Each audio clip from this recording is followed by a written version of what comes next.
Turn to Section 1. Section 1. You will hear a conversation between a man and a receptionist on the subject of joining a surgery. First, you have some time to look at questions 1 to 5.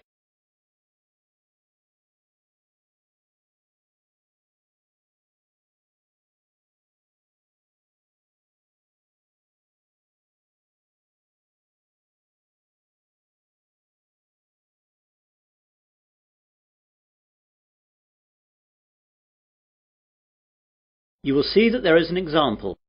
This time only, the conversation relating to this will be played first. Hello, I've just moved to Melbourne for a new job and I've been advised to register with a new doctor for my family and myself. I think that this surgery is the nearest one to where I live. What's the name of the road that you live in, sir? Dawson Road. So, Dawson Road is the correct answer. Now we begin. You should answer the questions as you listen, as the recording is not played twice. Listen carefully to the conversation and answer questions 1 to 5. Hello, I've just moved to Melbourne for a new job and I've been advised to register with a new doctor for my family and myself. I think that this surgery is the nearest one to where I live. What's the name of the road that you live in, sir? Dawson Road. Yes, that's in our area. Would you like to register with us now? Yes, please. Right, I'll just have to take some details. First of all, could you give me your name? It's Mike Jacobs. Jacobs. And your family? My wife's name is Janet and I have one little boy whose name is Rod. Ron? No, Rod. R-O-D. Good, that's fine. And what is your address here in Melbourne? 52 Dawson Road, Highfield, Melbourne. Highfield. Highfield. Good. And I'll need to know your health card number. It's NH871812C. What about my family? Oh, only yours for now. Do you know the name of your old doctor? It was Dr. Graham Mackenzie in Perth. Now, we've got 4 doctors here. There's Dr. Susan Larkins, Dr. Kevin White, Dr. James Nicholson and Dr. Linda Williams. Which one would you like to register with? Oh, I didn't think of that. Well, I think I would like a man as my doctor. I'll go for the last one. Was that one a man? No, that was Dr. Linda. How about Dr. Kevin? Yes, that will be fine. Right, Dr. White it is. Will that be the same for your family? Oh yes, my wife might not want a man as her doctor. Well, we'll leave it as it is for now, and my wife can change if she wants to. Before the conversation continues, you have some time to look at questions 6 to 10.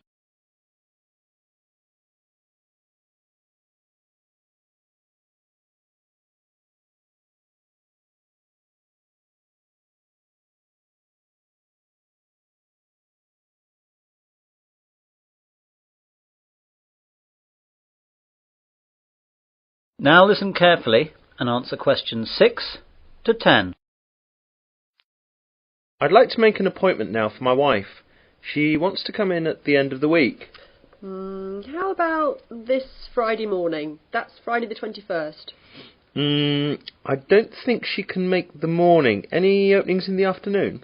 There are appointments available at 2, 2:30 and 3:30. We'll take the first one, please. OK, that's done. Oh, and what shall my wife do if she wants to switch doctor? She can just give us a call here. Do you want to take the number down? Yes, please. It's 72539829. Can you give me your name, please? My name's Angela, but there are 2 other girls who might be on duty as well. Their names are Elizabeth and Rachel, but it doesn't matter who's on duty. Anyone can take care of it. Now, what do we do if we need to call out a doctor during the night? We've got a rotation system with the doctors in the area. There's a mobile number you can call and that'll get through to the doctor who's on duty. What's that number? It's 0506 759 3856. Got that. I didn't ask about any charges. Like all Australia, prescriptions have to be paid for at the chemist at the prevailing rate. Some things like vaccinations for travel and insurance report we make a standard charge for, and I can give you a price list for those. Consultations, though, are under the National Health Service, so they'll be free. Great. Well, that's all. Thanks and goodbye. Goodbye. That is the end of section 1. You will now have half a minute to check your answers.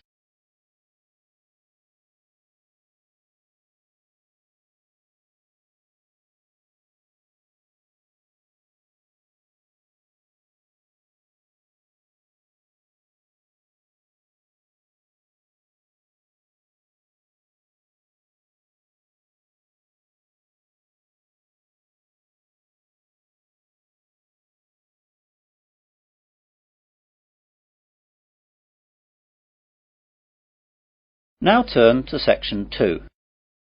Section 2. You will hear a man giving a guide talk to new students at a university library.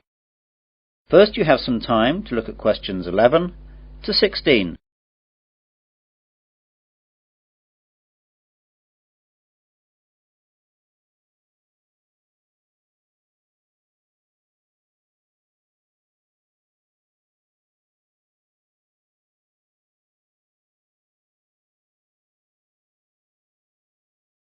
Now listen carefully to the guide talk and answer questions 11 to 16. Good morning, everyone. I'd like to welcome you all to Wesley University Library. This is a 20-minute tour around the library to show you all the facilities and all you'll need to know to start off your life here as a student at the university. What I'll start by doing is telling you about what you need to do to join the library. Then I'll briefly tell you about our facilities, and then I'll guide you quickly round and show you everything. So, to join the library, you need to go to the reception between the hours of 9 AM and 5 PM.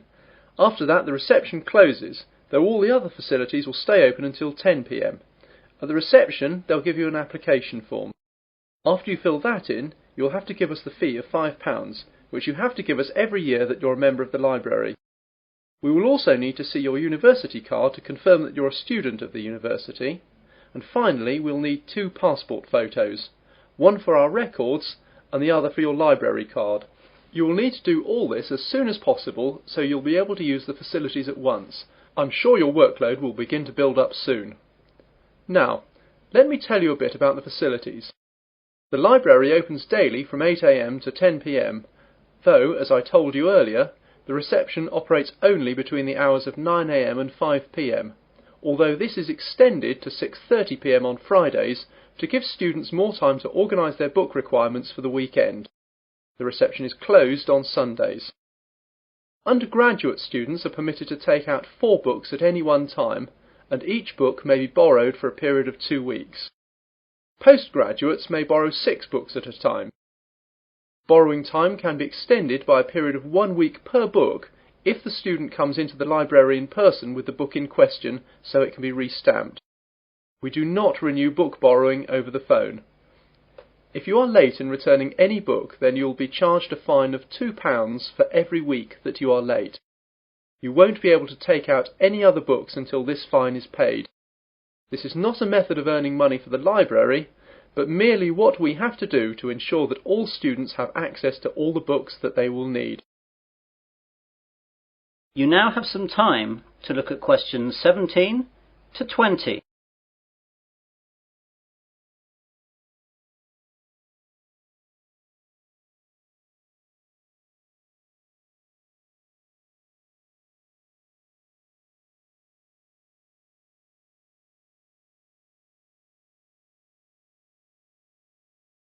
Now listen to the rest of the guide talk and answer questions 17 to 20.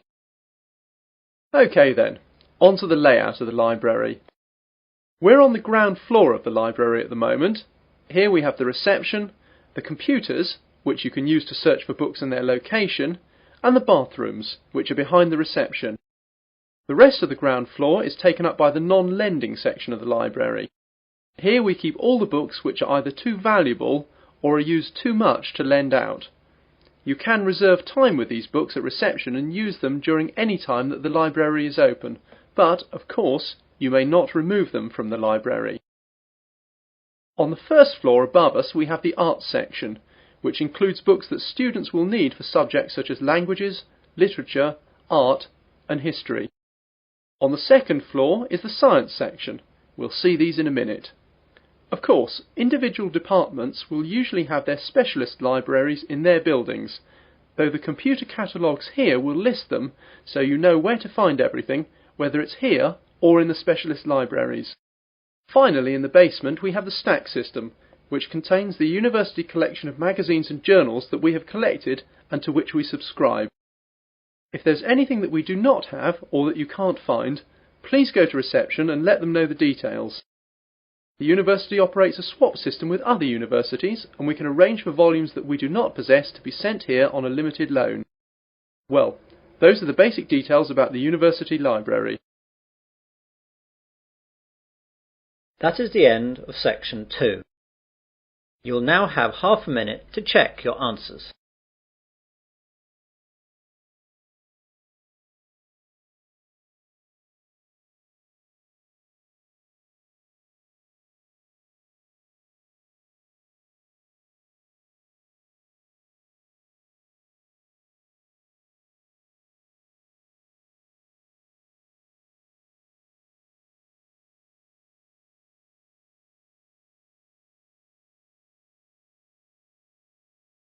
Now turn to section 3. Section 3. You'll hear a tutor and 3 students discussing their work. First, you have some time to look at questions 21 to 27.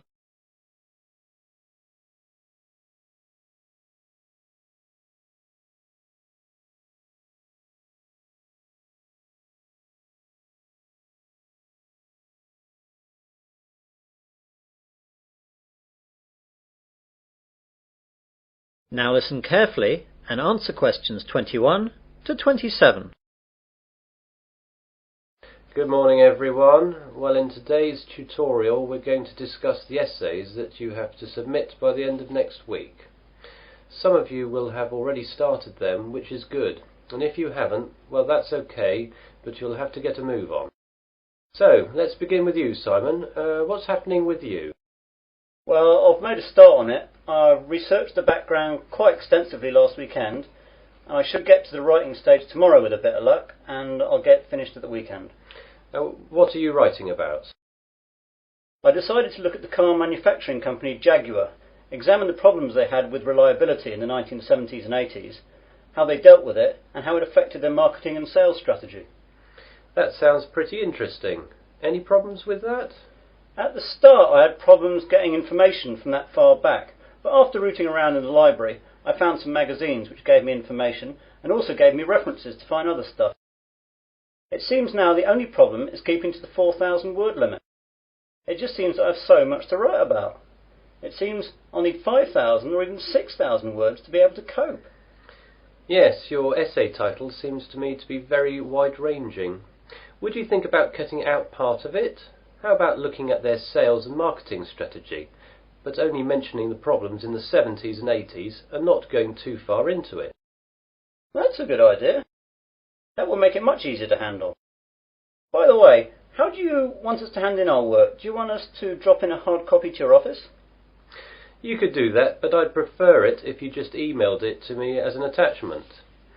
You've all got my address. If not, give it to the secretary, clearly marked that it's for me. Right, Jennifer, how about you? I've not really got going on it yet, but I have decided on a subject. I'll try and do some research during the rest of this week, and I should get writing this weekend. Okay, what are you writing about then? I want to look into how supermarkets use market surveys to develop their products. Will you have enough time to find out what sort of things that the supermarkets do? You won't have much time for that. I should be okay. I've had a look in the stack system in the library and I found a magazine that surveyed all the UK major supermarkets and a trade publication that analysed the same things in Canadian supermarkets. Be careful about using their conclusions too much. The university takes a tough stance on plagiarism. Make sure you properly list where you get your information from in a bibliography and try and do your own analysis. Get going too, as that analysis will take a bit of time. Okay, thanks. You now have some time to look at questions 28 to 30.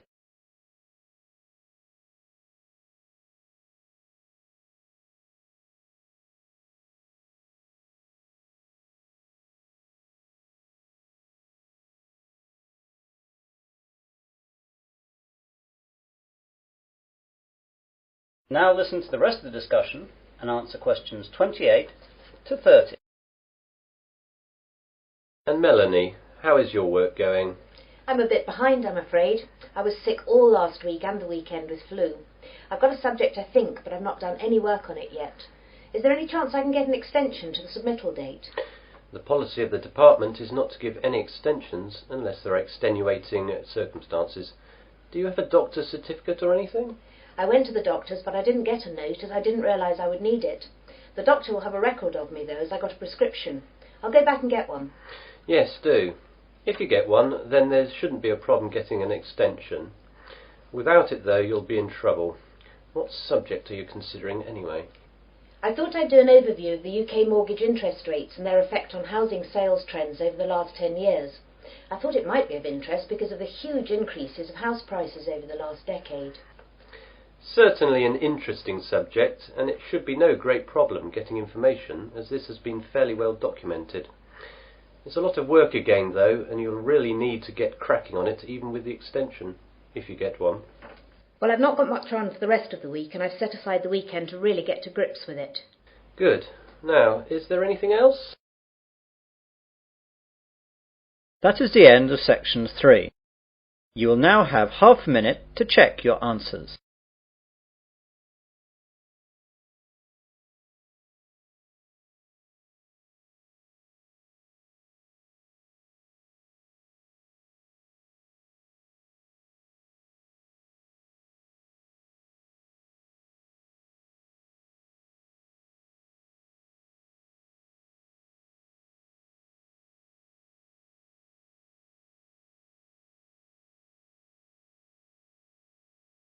Now turn to section 4.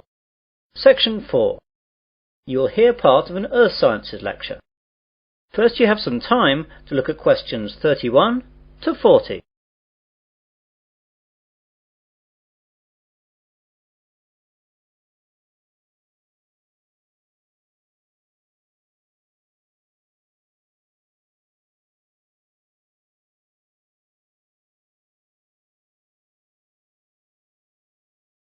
Now listen carefully and answer questions 31 to 40. Good afternoon and welcome to this Earth Sciences lecture. Today we're going to look at tidal waves, or more correctly, tsunami. Deep below the ocean's surface, tectonic plates collide, and every once in a while these forces produce an earthquake.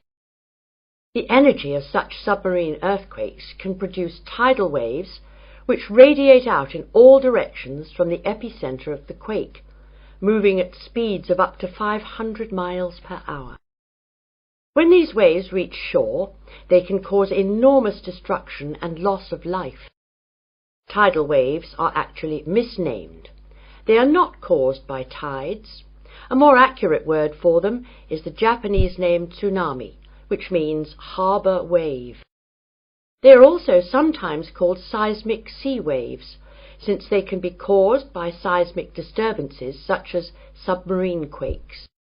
However, that name is not really accurate either, since tsunami can also be caused by landslides, volcanic eruptions, nuclear explosions, and even impacts of objects from outer space, such as meteorites, asteroids, and comets. Earthquakes, though, are the largest cause of tsunami. Tectonic plates cover the world's surface, and their movement can be detected anywhere in the world. Some areas of the world are more prone to greater movement, and it is in these places that the largest waves can occur. Large vertical movements of the Earth's crust occur at plate boundaries, which are known as faults. The Pacific Ocean's denser oceanic plates are often known to slip under continental plates in a process known as subduction. And subduction earthquakes are the most effective in generating tsunamis. A tsunami can be generated by any disturbance that displaces a large water mass from its equilibrium position. In the case of earthquake-generated tsunamis, the water column is disturbed by the uplift or subsidence of the sea floor. Submarine landslides, which often accompany large earthquakes, as well as collapses of volcanic edifices, can also disturb the overlying water column as sediment and rocks slump down and are redistributed across the sea floor. Violent submarine volcanic eruptions can create an impulsive force that uplifts the water column and generates a tsunami. Conversely, supermarine landslides and cosmic body impacts disturb the water from above as momentum from falling debris is transferred to the water into which the debris falls. Generally speaking, tsunamis generated from these mechanisms, unlike the devastating Pacific-wide tsunamis caused by earthquakes, dissipate quickly and rarely affect coastlines distant from the source area. Tsunamis are very hard to detect since they cannot be seen when they are in the deep ocean. The distance between two wave crests can be 500 kilometers, and because of this, the wave height is only a few feet. Because the rate at which a wave loses its energy is inversely related to its wavelength. Tsunamis not only propagate at high speeds, they can also travel great transoceanic distances with limited energy losses. As the tsunami reaches shallow water, however, its speed decreases, but the energy it contains remains about the same. Instead of travelling fast, the wave rises high. The National Oceanic and Atmospheric Administration has set up a seismic detection system to monitor earthquakes and predict the possible arrival of tidal waves for Pacific countries. Buoys at sea can also detect water pressure changes that can indicate tsunamis moving through the ocean. But when tsunamis originate near the shore, there is often little chance to warn people. Let's look at some examples of tsunami and their causes and effects. Some can be relatively harmless. In 1992, an offshore landslide caused a tidal wave of only about 3 feet high that struck at low tide, so Humboldt County, where it hit, got off easy with no casualties. On January 13th in 1992, a Pacific Ocean earthquake off the coast of San Salvador, registering 7.6 on the Richter scale, did not cause any ocean disturbance at all. However, a recent tidal wave which struck Papua New Guinea on July 17, 1998, was 23 feet high and killed at least 1,200 people. This wave was caused by a magnitude 7.1 submarine earthquake. On July 17, 1998, a Papua New Guinea tsunami killed roughly 3,000 people. A huge underwater volcanic eruption 15 miles offshore was followed within 10 minutes by a wave some 40 feet tall. The villages of Arop and Warapu were destroyed. One of the worst tsunami disasters engulfed whole villages along Sanriku, Japan, in 1896. An underwater earthquake induced a wave of 35 feet, drowning some 26,000 people. Finally, about 8,000 years ago, a massive undersea landslide off the coast of Norway sent a 30-foot wall of water barreling into the uninhabited north coast of Europe. If this were to recur today, as scientists say it could, almost anywhere in the world, it would cost billions, if not tens of billions of dollars, to repair the damage to coastal cities and kill tens of thousands of people. That is the end of section 4. You will now have half a minute to check your answers.